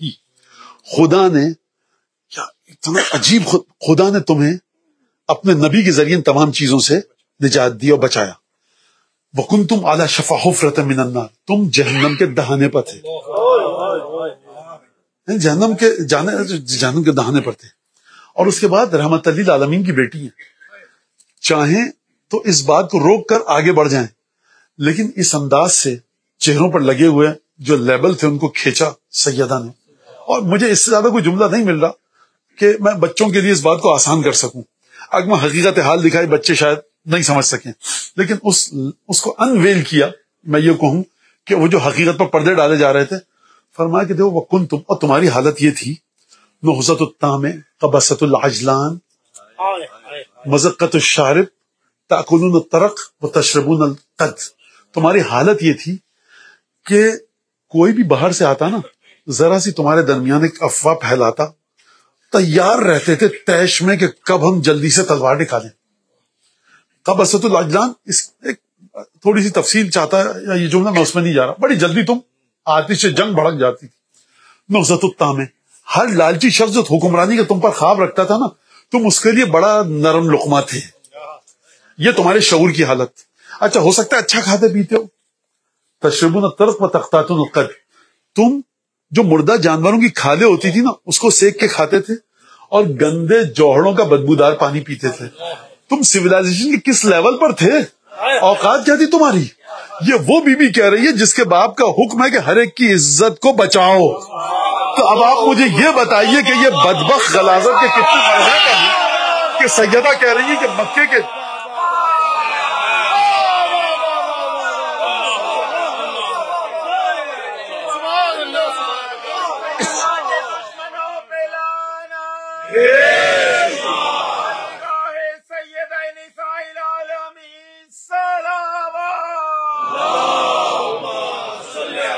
نُحْزَةُ الطَّعْمِ، یعنی جو تما رکھتا تھا، لالچ، جلدی سے تمہیں آ کر لقمہ ترتے اس کے تمہیں ہضم کر لیتا تھا. اور تم گندے جوہر کا پانی پیتے تھے، کھال کو جو جانور کی ہوتی تھی اس کو آگ پہ سیک کے کھاتے تھے. یہ تمہارا حال تھا. وَتَخَافُونَ أَن يَتَخَطَّفَكُمُ النَّاسُ مِنْ حَوْلِكُمْ، تم مسلسل ڈر رہے ہوتے تھے کہ لوگ جو آئیں لشکر تمہیں اپنے پیروں تلے کچل نہ دیں. یہ تمہارا حال تھا. تو پھر تمہارے میرے بابا نبی مکرم کے ذریعے، رسول خدا ختمی مرتبت کے ذریعے تم کو نجات دی گئی. اور میں نے جملہ عرض کیا، آپ کے سامنے پیش کیا، کنتم علی شفا حفرۃ من النار، تم لوگ بالکل کونے پہ کھڑے تھے جہنم کے. اور پھر اس کے بعد فرمایا کہ بعد ان منیا ببہم الرجال وذوبان العرب، اس کے بعد کہ میرے بابا کو جنگیں درپیش ہوئیں، عرب کے بڑے بڑے بزرگوں سے جنگیں ہوئیں، اور بڑے بڑے بھیڑیوں کے ساتھ میرے بابا کی جنگیں ہوئیں. اب سنیے یہاں سے جملہ. فرمایا قرآن کی آیت پڑھی اور اس آیت کے ساتھ ایک اپنے جملے کو جوڑا، تفسیر کے طور پر میں کہہ رہا ہوں. فرمایا کہ خدا نے قرآن میں فرمایا کلما اوقدوا نارا للحرب اطفاها الله، اور فغرت فاغرة او قرن نجم الزلالہ. فرمایا جب بھی جنگ کی آگ بھڑکتی تھی تو خدا نے فرمایا جب بھی کفار نے، مشرکین نے جنگ کی آگ کو بھڑکا، اوقدوا نارا للحرب. نارا للحرب کا مطلب پتہ ہے کیا؟ چھوٹی یا بڑی جتنی بھی جنگیں، کسی بھی طرح کی جنگ کی آگ کو بھڑکایا کافروں نے تو خدا نے اسے بجھایا. اطفاها الله، خدا نے اسے بچایا. او فغرت فاغرة او قرن نجم الزلالہ، اور جب بھی گمراہی کا کسی نے سینگ اٹھایا، گمراہی کے فتنے کو اٹھایا، یا جب بھی کوئی سازش کی، 3 چیزیں ہو گئی، جنگ، سازش، گمراہی کا سینگ اٹھا، تو کیا ہوا؟ بی بی آپ نے فرما تو دیا خدا نے بجھایا. تو میرا بی بی کی خدمت میں ادب سے بڑا اگلا سوال ہوگا کہ خدا نے بجھایا، خدا آسمان سے آیا تھا، فرشتہ؟ بی بی نے فرمایا القا اخاہ علی فی لہواتها. تو میرے بابا نے خود جملہ یہ نہیں کہا میرے شوہر کو، فرمایا میرے بابا نے اپنے بھائی کو جنگ کے شعلوں میں بھیجا نہیں، جھونک دیا. فلا ينكف حتى يطأ خماصها بأخمصه ويخمد لهبها بحد سيفه. اور نبی کا بھائی اس وقت تک نہیں پلٹا جب تک کہ اس نے اپنے انگوٹھے سے فتنے کا سر نہیں کچلا اور تیز جنگ کے بھڑکتے ہوئے شعلوں کو اپنی تلوار کی دھار کے پانی سے بجھا نہیں دیا. آپ بی بی نے اب یہ جناب امیر کی فضیلت. اور اس کے بعد وہ فرمایا ایک تو واقعہ بتایا، تم لوگ میرے بابا کے آنے سے پہلے کیسے تھے؟ گندے جوہر کا پانی پیتے تھے، کھال کھاتے تھے، ڈرتے رہتے تھے. اور تم لوگ کیا تتوقفون بین الاخبار وانتم فی رفاہیت من العیش فرحون فکہون تتوقفون بین الاخبار تنکسون عن النزال وتفرون عند القتال. کیا کہوں میں سیدہ، کیا جملے آپ کے فرمایا کہ جب میرا شوہر، میں کہہ رہا ہوں اپنے بھائی کو نبی نے جنگ کے شعلوں میں جھونک دیتا تھا اور تمہاری یہ حالت تھی کہ تم لوگ اچھی زندگی کے مزے لوٹ رہے تھے. تتوقفون بین الاخبار، تم کان لگا کر ایک روایتی لفظ استعمال کر رہا ہوں، تم ادھر ادھر سے کہیں سے کچھ ہو سازشیں کن سوئیاں لیتے تھے، سوچتے تھے، چھپ چھپ کے سنتے تھے. اور تتوقفون بین الاخبار، انتظار کرتے تھے کہ کب یہ خبر آئے علی مر گیا، حمزہ مر گیا، رسول مر گیا، بنی ہاشم ختم ہو گئے. تتوقفون بین الاخبار، تم ہمارے بارے میں بری خبروں کے منتظر رہتے تھے، اچھی زندگی گزار رہے تھے، اچھا خبر رہتے تھے. میدان جنگ میں کیا کرتے تھے؟ تنکسون عند النزال، جب گھوڑے سے اترنے کا وقت آتا تھا نا تو پیچھے چلے آتے تھے، اور حملے کا وقت آتا تھا تو بھاگ جاتے تھے. اور اس کے بعد فرمایا من الذی نقم من ابی الحسن، یہ تم کو ہو کیا گیا تم ابو الحسن سے اتنا ناراض ہو؟ یہ ہو کیا گیا جو علی بن ابی طالب سے اتنا ناراض ہو؟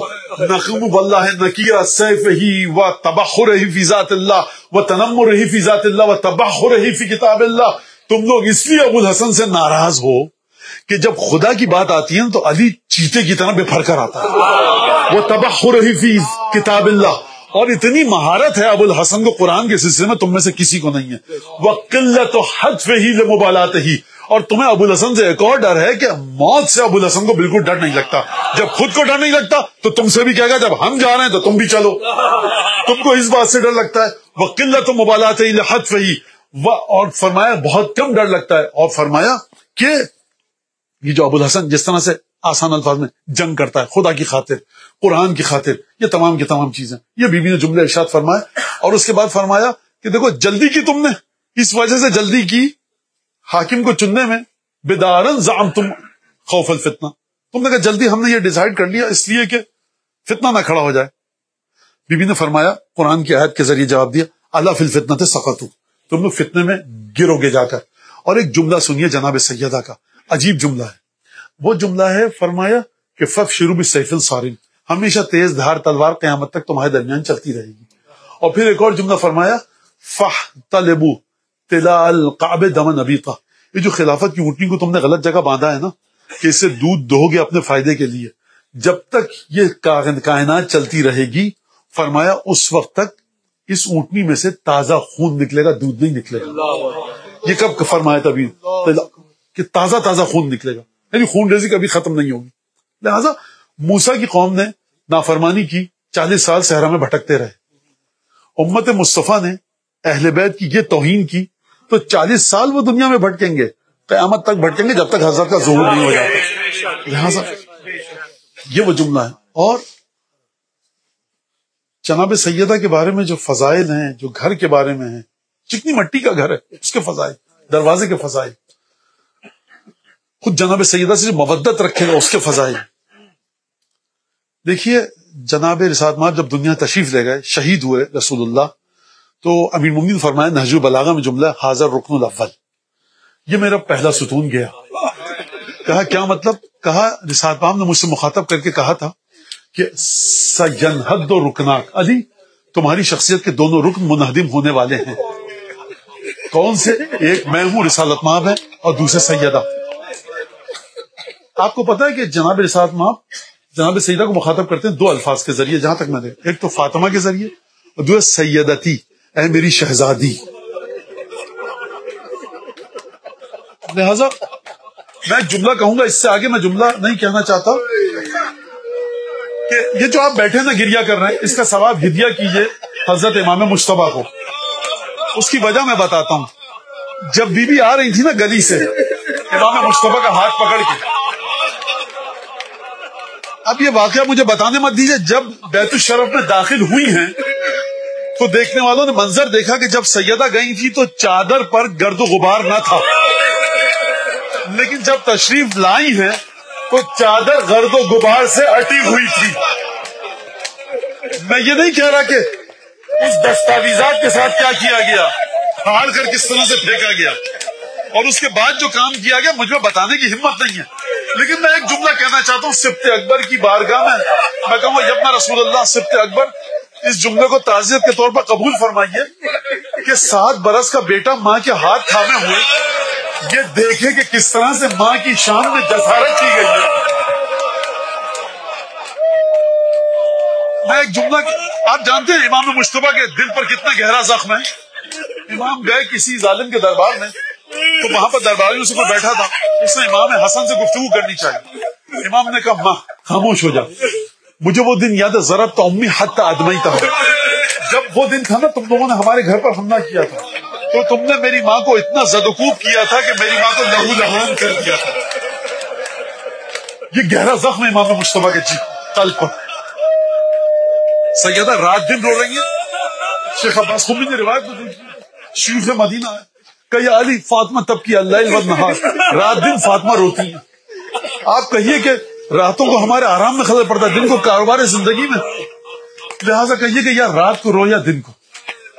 اب آپ مجھے بتائیے، یہ جملہ معمولی جملہ ہے. جب سید امیر المومنین مجھے لگتا ہے سر جھکا کر نہایت مظلومیت کے ساتھ آئے سیدہ کی بارگاہ میں، کہا سیدہ یہ درخواست میرے الفاظ میں، کہ یا علی ان سے کہیے ما اقل مقصی بینہم، یا علی ان سے کہیے بہت جلد میں ان کے درمیان سے رخصت ہوں گا. اور اس کے بعد جناب امیر المومنین نے بیت الحزن بنایا آپ کے سامنے.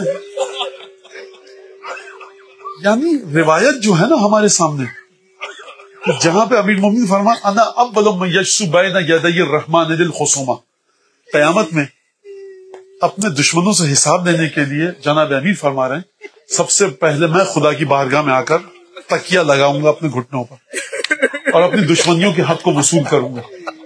مجھے نہیں پتا کہ پہلے اصغر کی مظلومیت کو وصول کروں گا یا جناب محسن کی شہادت.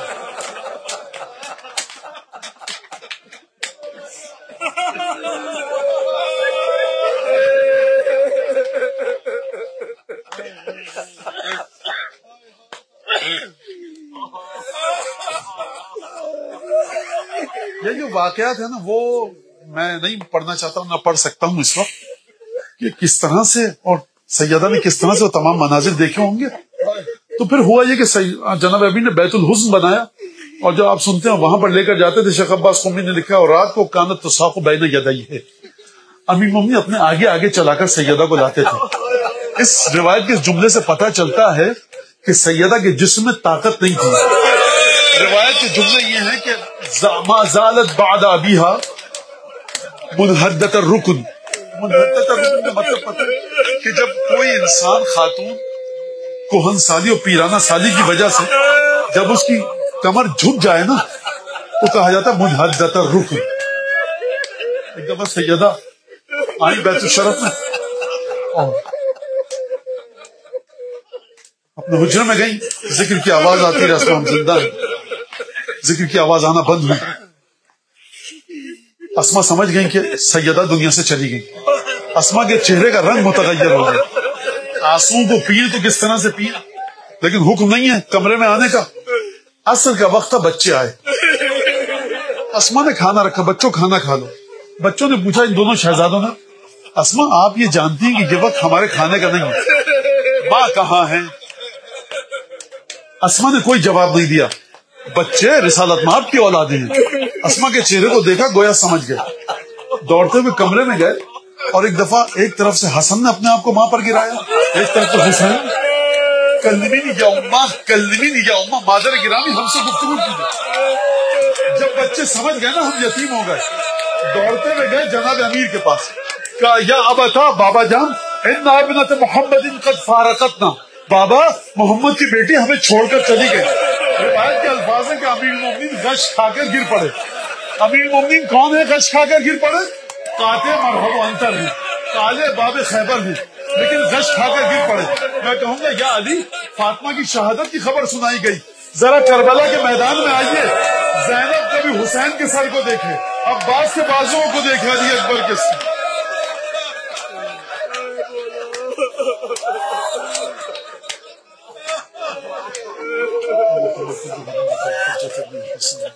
صلواتك عليه وعلى آبائه في هذه الصلاة وفي كل صلاة وليا وحافظ الله وقائد وناصر ودليل وعين حقة فيه. اللهم بحق محمد وعلى محمد عليك صل على محمد وعلى محمد وعجل فرجهم وأهلك عدوهم من الجن والإنس من الأولين والآخرين واكفنا ما همنا وارزقنا العافية ووسع رزقنا وطول أعمارنا مع الصحة والسلامة في الجسم والروح. ربنا تقبل منا انك انت السميع العليم وتب علينا انك انت التواب الرحيم. پانے والے حاضرین سے, ذاکرین سے, سامعین سے, بانیان مجلس, صاحب خانہ سے, اس مجلس کو احسن وجہ قبول فرما. حضرت حجت کی بارگاہ میں پرسے کے لائق بنا. حضرت حجت کے دل سے ہر دکھ درد کو دور فرما, خوشی عطا فرما. صاحب خانہ, حاضرین, بانی مجلس کی نسلوں میں قیامت تک کے لیے ذکر فضائل مصالح اجمعین باقی.